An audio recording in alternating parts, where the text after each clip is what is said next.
What is up, everybody? Welcome into the show. You're watching Philadelphia Eagles Now. My name is Chase Sr. As always, thank you so much for hanging out here with me.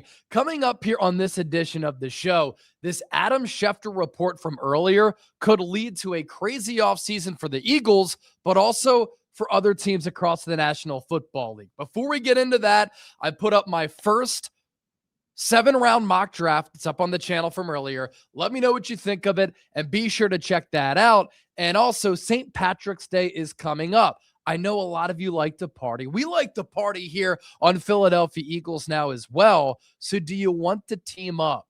How about this? Our merch team has been absolutely killing it of late. And so I'm going to pop up the shirt. I'm going to show you the link as well. Chatsports.com/Kelly Green.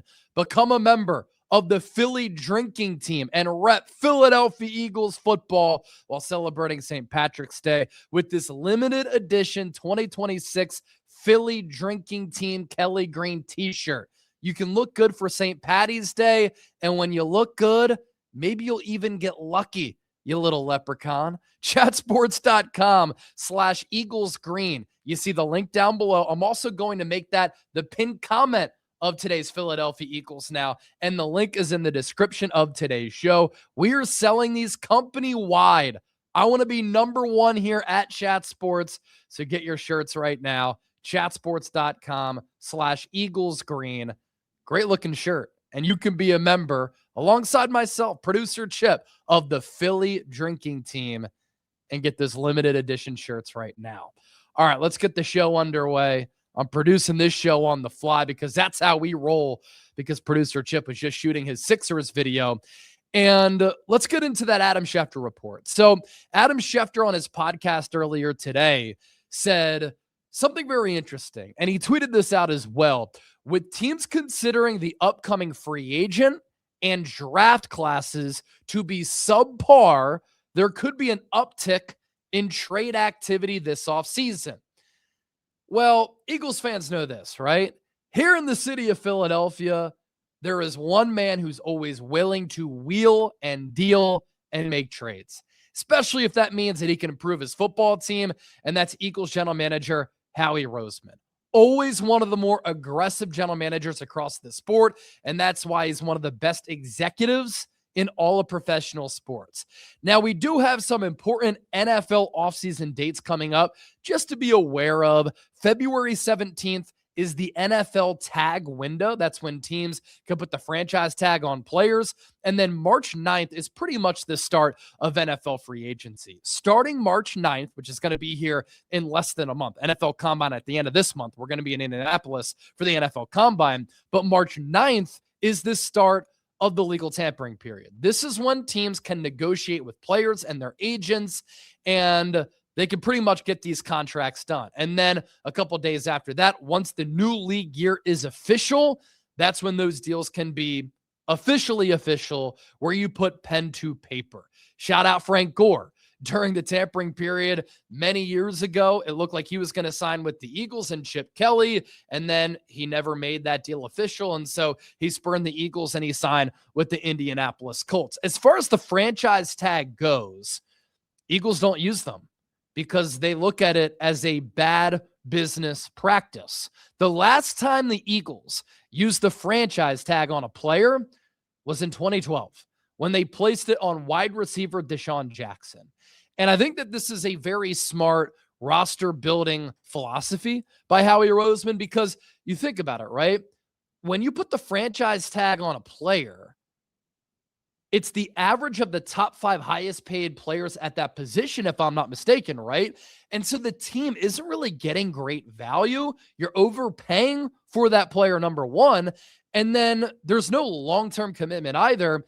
And it can also cause a little bit of bad blood, like what happened with the New York Giants and Saquon Barkley. Saquon, or at least this is how I would think, was saying, or was potentially saying, so you're going to put the franchise tag on me. I've meant so much to your organization. I'm a great player. You're paying me a lot of money, but you don't want to give me a multi-year deal. What does that say about how you view me as a player. So it does kind of lead to awkwardness. Now, some teams, in order to establish team control, will put the franchise tag on a player, and then they'll work on that long-term contract extension. We've seen that. In a case like George Pickens this upcoming offseason, looks like the Cowboys are going to put the franchise tag on George Pickens. He was so valuable to what Dallas did offensively in 2025. They would hope, I would imagine, to get a long-term contract extension worked out. But with a player like George Pickens, who has some character issues, if you don't want to give him a long-term deal, it does give the team some flexibility. You might pay him a lot for 2026 in this case, but you're not tied to him long-term if he were to suffer an injury towards ACL at Georgia, or if things were to go awry for a player who has done some questionable things and can rub some people the wrong way. Looking at this Eagles roster, I really don't think the Eagles have a player that they would put the franchise tag on.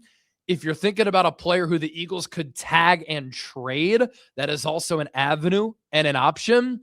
Maybe that could be Jaelan Phillips, because he played really well for the Eagles after that trade, and another team that really wants him, who's desperate for a pass rusher, could look at Phillips as being the missing piece for that acquiring ball club. But I don't think the Eagles would go about it that way. I think they would just let Jaelan Phillips hit free agency.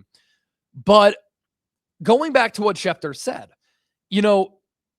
if teams think that the free agency crop is thinner at a lot of marquee important positions, and if teams don't like this NFL draft class, and I've talked to some people and they don't think it's that deep of a class. It is at certain positions, but there isn't a ton of star players available outside of a few. If trades start going down, the Eagles do have some players that they could deal. Of course, the obvious one is A.J. Brown. Now, of course, when we were in San Francisco last week in the lead up to Super Bowl 60, we were reporting a lot on what was going on with A.J. Brown. Last week, during Super Bowl week, he went on Micah Parsons' podcast. He said that Philly is home. He's in a good spot mentally. Of course, he's been vocal about his mental health in the past, and he's looking forward to the 2026 season with the Eagles because of some of the significant changes they made on the offensive coaching staff. But even though AJ said that, it hasn't and is not moving forward going to stop A.J. Brown from being involved in some of these trade rumors. And ESPN NFL insider Jeremy Fowler was on ESPN this morning, and he said that many high-level NFL executives believe that Howie Roseman will entertain trade offers. Doesn't surprise me that Howie is going to entertain trade offers. What if a team offered the Eagles a first-round pick and a second-round pick for a 28-year-old wide receiver who, as Jason put earlier on WIP, lets his emotions affect his game, and then that can negatively affect the entire team and the entire offense? If Howie Roseman's blown away by a deal, does he move AJ? I still don't think he will. But we know that Howie is always looking for ways to improve his football team. So maybe the Eagles deal away AJ Brown, but the Eagles are in a Super Bowl window, and trading away one of the best wide receivers in football, arguably the best wide receiver in franchise history, because no player in franchise history for the Eagles has had more than 1,000 receiving yards in 4 straight years. Trading away A.J. Brown doesn't make the Eagles a better offense, and it doesn't enhance their chances of making it to a Super Bowl, in my opinion. You look elsewhere. Cam Jurgens. If the Eagles were to cut him pre-June 1, $20 million in dead money. You can't do that. You can't swallow that. Eagles just signed him to an extension last April. If you cut him post-June 1, $14 million in dead money. But if you trade Cam Jurgens pre-June 1, it's $7 million in dead money. If you trade him post-June 1, it's only $1 million in dead money. The Eagles would actually save $3.6 million in cap savings, coming off a down year. But if a team thinks that he is a good scheme fit and Cam Jurgens is looked at as the center that team really loves, maybe Cam Jurgens could become a trade target. I just don't think that's going to happen with him coming off such a down year with the money that he's being paid on that new contract. Tanner McKee, of course, is a big trade candidate for the Eagles, especially in this thin quarterback market. That's in the draft, that's in free agency. I mean, the gap from Fernando Mendoza to Ty Simpson is very large. The best free agent quarterback is Malik Willis. Teams don't let quality quarterbacks hit free agency. For Malik Willis, he's been a backup. And so he's going to have opportunities to start somewhere. Aaron Rodgers is also a free agent quarterback. Kyler Murray is a trade candidate. Tua Tagovailoa is another trade option. But Tua and Kyler have massive contracts. Tanner McKee does not. He's entering the final year of his rookie contract, and he's played pretty well at times. So there are a lot of teams who are in need of a quarterback this offseason. Tanner McKee could get traded to one of those. And I tweeted about this earlier and talked about this when discussing all of the quarterback needy teams across the NFL. I mean, it's a really long list. I'm trying to find it here. My Twitter's been popping, no big deal. Okay, here we go. You think about the teams that need a quarterback: Steelers, Dolphins, Jets, Vikings, Cardinals, Raiders, Falcons, Browns, and Colts. Could Tanner McKee get traded to one of those teams? You know, that's, of course, a possibility. Keely Ringo. He's a corner who's over 200 pounds, over 6 feet, runs 4.3. I don't like his lack of lateral quickness, but at Georgia, had some good moments. First year in the NFL, had some decent moments. Since then, I think he's lost his confidence, hasn't played well, and Vic Fangio doesn't trust him. But for a cornerback needy team, Keely Ringo could make some sense. Again, an affordable player, is one of the best gunners on special teams across the NFL. Michael Carter. This is a player who a couple years ago was one of the top slot corners in the NFL. Eagles traded for him. Move never really paid big dividends for the Eagles. I listed him as a cut candidate because I think his salary for 2026 is like $10 million. If the Eagles were to cut him, there's not a lot of dead money there. But if they could trade him away to a team that is in the market for a slot nickel corner, Michael Carter has played high-level football. Sidney Brown, a thumper at the safety spot, another player who, of course, could get traded. Or there's this. What if the Eagles and Howie Roseman traded for Maxx Crosby? When I was in Indy last year for the NFL Combine, rumors were hot around Howie's interest in Myles Garrett. With Todd Monken coming in for the Browns, Myles Garrett having just won Defensive Player of the Year, setting the NFL record for sacks, he's not going to be available. Although if I'm the Browns and I wanted to rebuild, I wouldn't want such an expensive defensive end on my team if I could get like 3 first-round picks. So, axe Myles Garrett as a trade option for the Eagles. Maxx Crosby, though, it's interesting. A lot of trade speculation and trade buzz around him. I know my guy Mitchell Renz, host of the Raiders Report here at Chat Sports, has been talking about this a lot. He was talking with Maxx Crosby. Crosby hit him with a no comment, but Max is recovering from a knee injury, meniscus repair surgery, early January 2026. The Raiders shut him down for the final 2 games of the year. He was not happy about that, stormed out of the building. Was watching an interview that he did with, I think, Dan Dockich, and he said the truth will come out about that here soon. There's some chatter that he told Tom Brady that he wasn't going to play for the Raiders again. There's other chatter that Maxx Crosby doesn't want to listen to Tom Brady's longtime trainer, Alex Guerrero. I wouldn't understand that. Tom Brady was playing elite football at 45 years old. What Alex Guerrero does with the TB12 method, I think it's smart. It's pliability, flexibility, the lengthening of muscles to avoid soft tissue muscle tears. Because if you're tight and wound up, that can lead to a lot of injuries. Anyway, there's also that talk around Maxx Crosby. So this has all fueled a lot of widespread rumors, widespread conversations that Maxx Crosby is done with New England. Diana Rossini had reported that he wants to play for Mike Vrabel.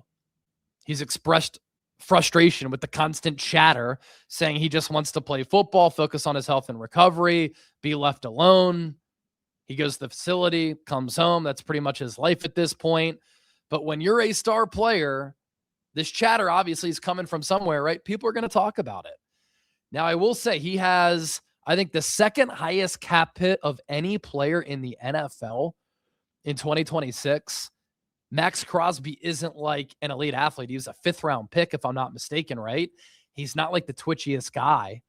So he's had some injuries over the last couple of years. Meniscus injury for a player who relies on effort and playing hard. I think that's a little bit of a concern, because how does a player like that age? He'd be a perfect player when healthy for the Eagles. Maxx Crosby, what he brings to the table, he's a demon. He's a fabulous player. But the injury and the cap hit, a little bit concerning.